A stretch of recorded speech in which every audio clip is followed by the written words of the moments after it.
Assalamualaikum warahmatullahi wabarakatuh. Baiklah, nama saya Yesi Aryani dari kelas 5A. Di sini saya akan menjelaskan tentang materi yang tersedia di kurikulum dengan materi yang tersedia di buku pelajaran. Saya akan menelaah apakah sesuai atau tidak. Baiklah, di sini saya menggunakan buku bahasa Inggris. Penulisnya yaitu Utami Widiati, Zuliati Rohman, dan Furaidah. Dan penerbitnya adalah Pusat Kurikulum dan Perbukuan, Balitbang Kemendikbud. Nah, untuk jenjang, saya menggunakan buku pada jenjang sekolah menengah atas, terutama kelas 10. Baiklah, materi yang tersedia di kurikulum KIKD, seperti kita tahu bahwa sudah diatur di Permendikbud.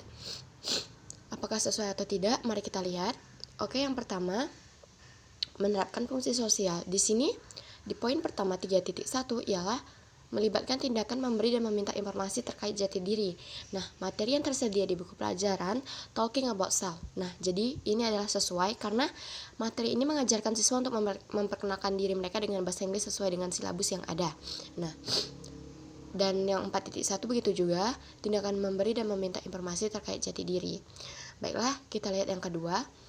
Yaitu congratulating and complimenting others. Nah, bisa kita lihat bahwa dalam KIKD-nya yaitu teks interaksi, interpersonal lisan, dan tulis yang melibatkan tindakan memberi ucapan selamat dan memuji bersayap atau extended serta menanggapinya. Jadi yaitu congratulating dan complimenting others. Nah, apakah sesuai atau tidak? Tentunya sesuai. Materi ini mengajarkan siswa bagaimana cara memberikan ucapan selamat, pujian, menerima dan menolak dalam bahasa Inggris. Begitu juga dengan poin 4.2. Lalu kita lihat yang ketiga, materi ketiga yaitu expression intention. Nah, ini adalah kita lihat di 3.3 ya.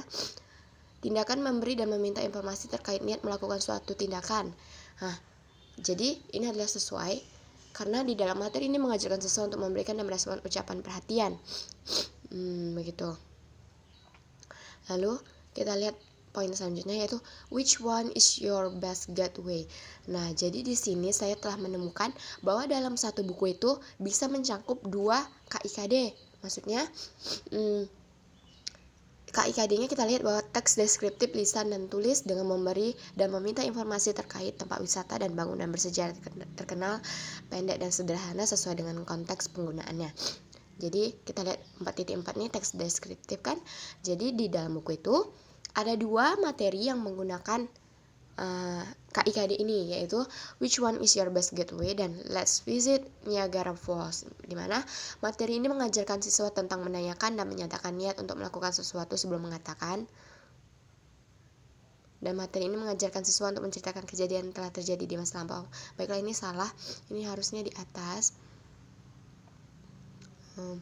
Seperti itu. Baru kita lihat yang 3.5-nya. Membedakan fungsi sosial, struktur teks, dan unsur kebahasaan beberapa teks khusus dalam bentuk pemberitahuan, announcement. Nah, dalam materi ada giving announcement. Tentunya sesuai bukan? Sesuai. Materi ini mengajarkan siswa buat membentuk pemberitahuan, announcement dengan memberi dan meminta informasi terkait kegiatan sekolah. Lah, kita lihat 3.6-nya. Poin ke-6 yaitu The Wright Brothers, dimana itu tindakan memberi dan meminta informasi terkait keadaan, tindakan, kegiatan, kejadian yang dilakukan terjadi di waktu lampau yang merujuk waktu terjadinya dan kesudahannya sesuai dengan konteks penggunaannya. Jadi di sini menggunakan simple past tense dan present perfect tense. Tentunya sesuai karena materi ini mengajarkan siswa tentang informasi terkait keadaan, tindakan, kegiatan, kejadian yang dilakukan terjadi waktu lampau yang merujuk waktu terjadinya dan kesudahannya. Jadi ceritanya itu adalah The Wright Brothers. Baiklah, kita lihat. Nah, poin ke-7 ini adalah teks recount, di mana di dalam buku tersebut ada 4 jenis teks recount. Jadi dibahas berulang-ulang, ada My Idol, The Battle of Surabaya, B.J. Habibie, dan Cut Nyak-Dien. Yang mana My Idol ini adalah sesuai ya tentunya ya, karena materi ini mengajarkan siswa tentang recount teks. Terus materi ini mengajarkan siswa tentang teks recount dan mengenali sejarah yang pernah terjadi di Indonesia. The Battle of Surabaya, sejarah kan. Lalu mengenali tokoh yang berjasa bagi Indonesia, B.J. Habibie tentunya, dan Cut Nyak-Dien. Lalu kita lihat yang ke-8, itu adalah tentang teks naratif. Jadi di atas adalah teks recount dan di bawah adalah teks naratif. Tentunya di atas ini menggunakan teks deskriptif. Jadi di dalam kelas 10 ini ada teks deskriptif, recount, dan naratif. Oke, kita lihat yang naratif. Yang naratif ini ada Isomboshi, Malikunda, dan Strong Wine.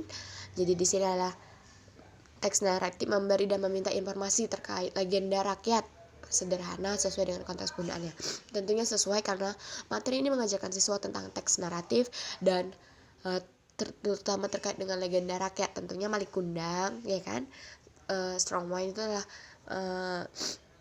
legenda rakyat. Lalu kita lihat adalah yang terakhir nih dalam buku ini, adalah materi yang terakhir adalah menafsirkan fungsi sosial dan unsur kebahasaan lirik lagu terkait kehidupan remaja, yaitu You've Got a Friend. Yang mana ini adalah sesuai karena materi ini mengajarkan siswa tentang fungsi dan unsur kebahasaan lirik lagu terkait kehidupan remaja. Jadi juga membahas lagu-lagu ya menurut saya ya. Baiklah, ini adalah sesuai. Ini adalah hasil saya telaah bagaimana perbandingan antara materi yang tersedia di buku pelajaran dan yang tersedia di kurikulum KIKD. Ternyata semua sesuai, sudah diatur. Baiklah, hanya itu yang dapat saya sampaikan. Lebih kurangnya saya mohon maaf. Tetap stay safe bagi kita semua. Jaga kesehatan, jaga jarak dengan yang lainnya. Oke? Wassalamualaikum warahmatullahi wabarakatuh.